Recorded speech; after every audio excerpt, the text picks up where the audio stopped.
Hello viewers, welcome to this lecture on gymnosperm.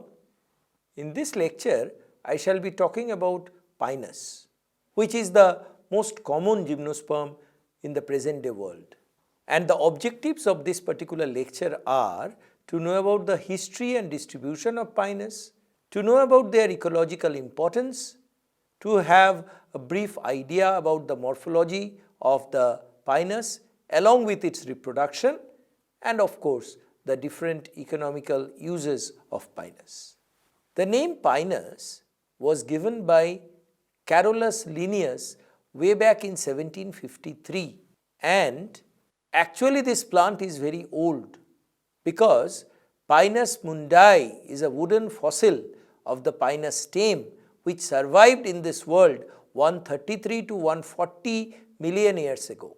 Another plant cone of Pinus has been recovered from Yorkshire, and it is called Pinus yorkshirensis, which is a fossil cone preserved in the Wealden Formation in Yorkshire, and actually it is 130 million years ago.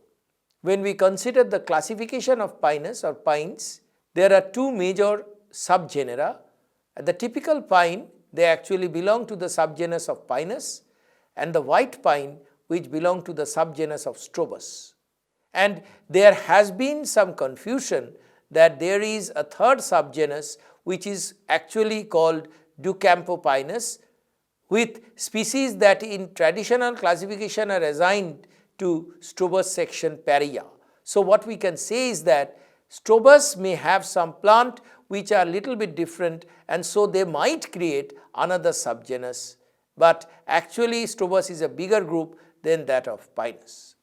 So here we can see there is a typical difference between the plant body of Pinus and Strobus, particularly with the number of leaflets and also in the size and the length of the male and the female cone. Considering the distribution or global distribution of Pinus, in United States of America, the North America, there are 66 different species. In Europe, there are 12 different species, and in Asia and Russia actually, there are about 27 different species. So what we can say is that the quiniquefoli, which is the Strobus, is present in East Asia, North America and Mexico. The section Paria, which is present in Western United States of America and Mexico, and the Pinus, which is present in Europe, Asia, Mediterranean, Africa, Eastern North America and Cuba. Of course, Pinus is also present in India along the stretches of the Himalayas. Actually, the Pinus plant is pretty big. In fact, the Pinus lambertiana is considered as the tallest pine, and this plant reaches up to the height of 393 feet. Pinus ponderosa subspecies benthamiana is actually up to 200 feet, and Pinus jeffrey can also be up to 200 feet in height.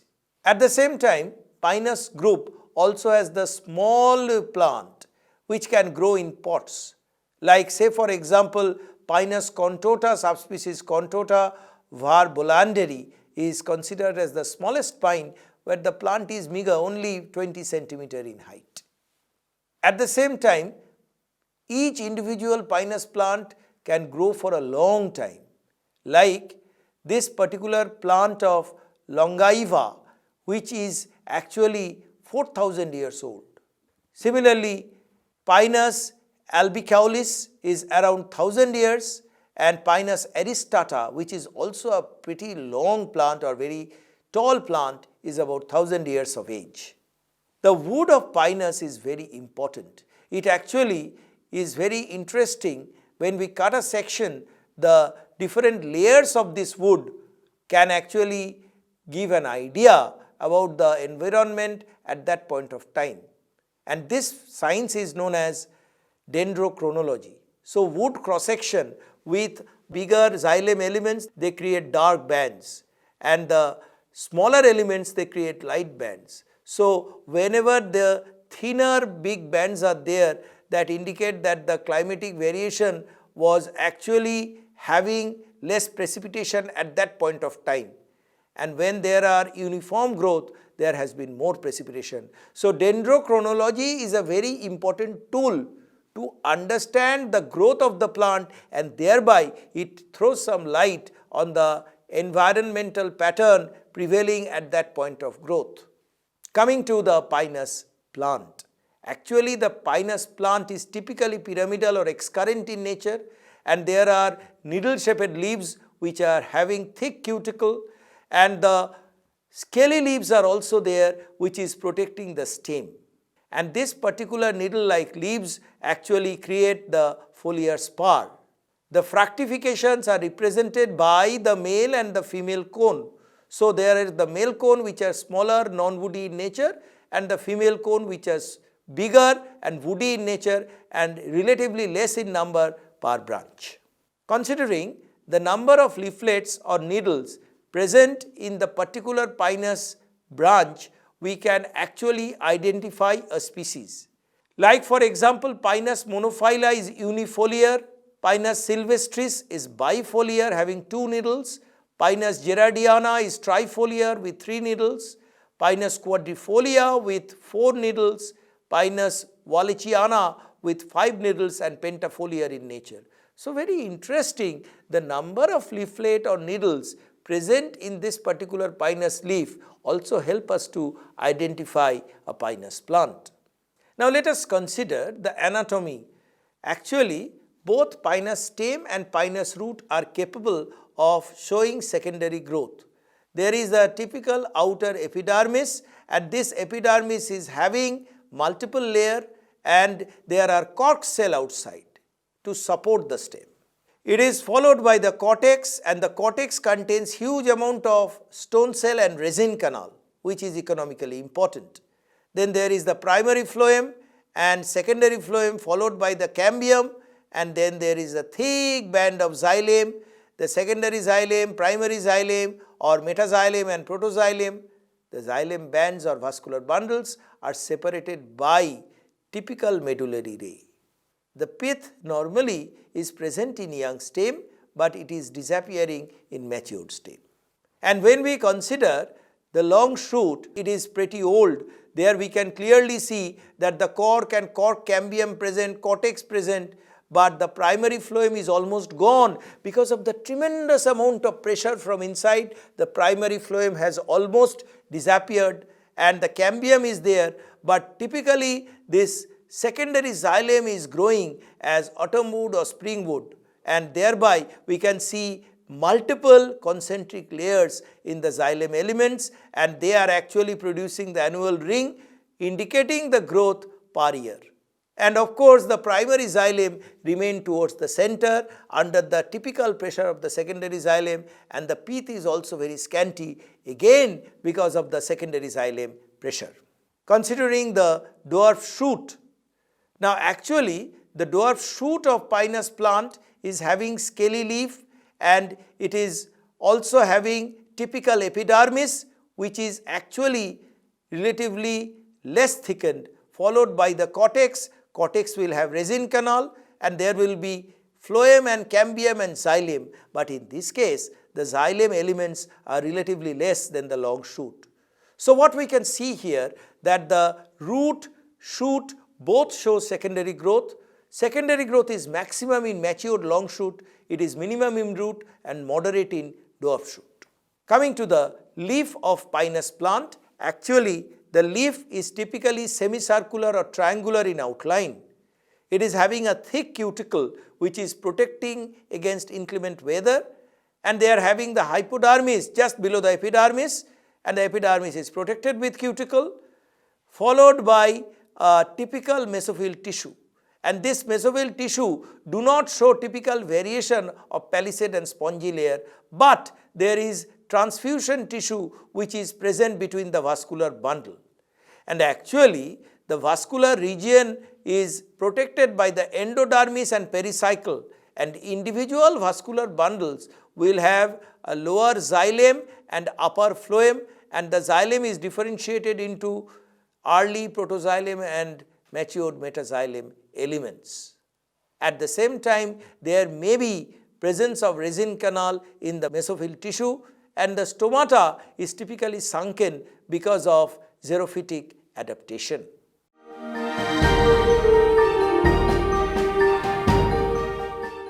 Coming to the reproductive structure of Pinus, we clearly see that the male cone are born in cluster of 10, 12, etc.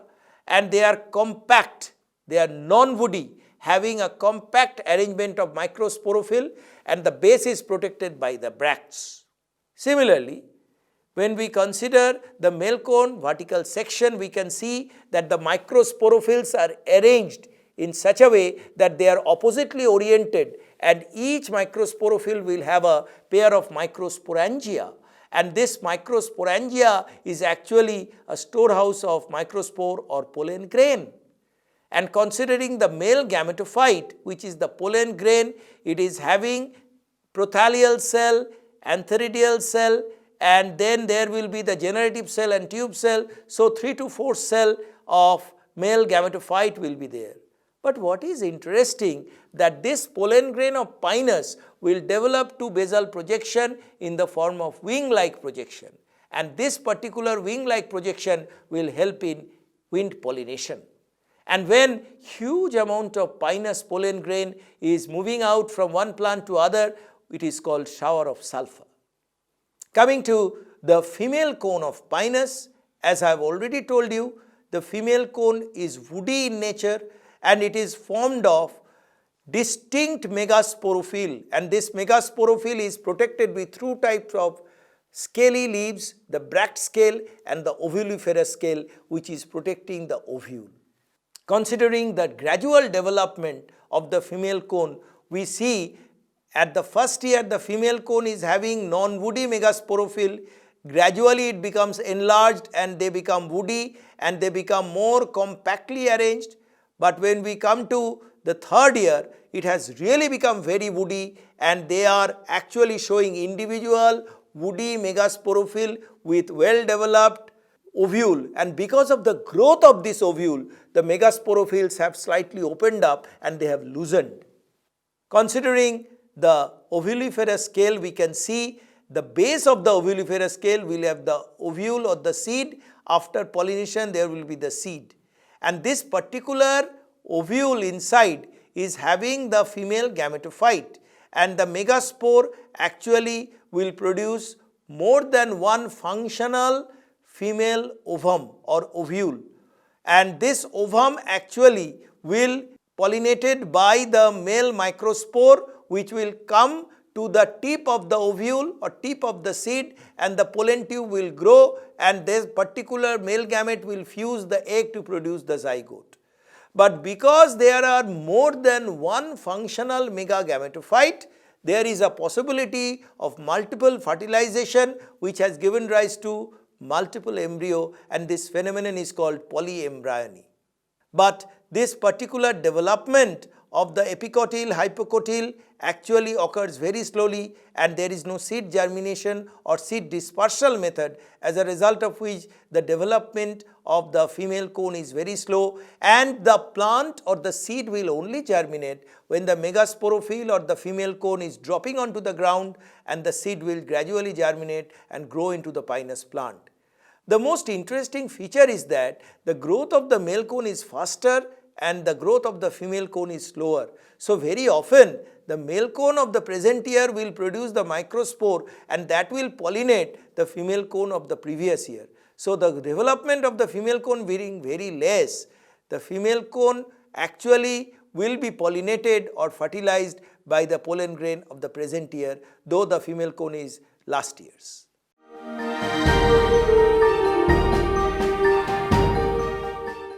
Coming to the economic importance of Pinus. Actually, the Pinus produces huge amount of resin, which is a soft resin or oleoresin, and as I have said already, it is mostly produced in the stem or in the wood, and if there is a slight mark or slight wound in the stem, the turpentine or the oleoresin will come out, ooze out, and can be easily collected in packets. So this is a very common scene that a wound created in the Pinus stem will allow the accumulation of the oleoresin, which is also a part of its defense reaction. But Pinus is famous for its wood, the timber, and actually we can see a huge Pinus plant because they are very big. They are distinctly marked for the economic importance, and the Pinus plantation is also typically done. And what you can see here, on the basis of the diameter, they are marked as P, C0, C1, C2, C3, where P is the uppermost part and they are very relatively thin, while that of C3 is the lowermost part and it is having more annual rings and economically more viable. Pinus needles actually are a very common feed for insects. So very often when we are growing silkworms, they can be used with Pinus needle where they will feed on these particular leaves. Plantation in hilly areas or northern hemisphere is mostly because of the Pinus forest. And when I say this naturally means along the hill slope or in hilly region, this particular Pinus plantation or Pinus forest is preventing soil erosion.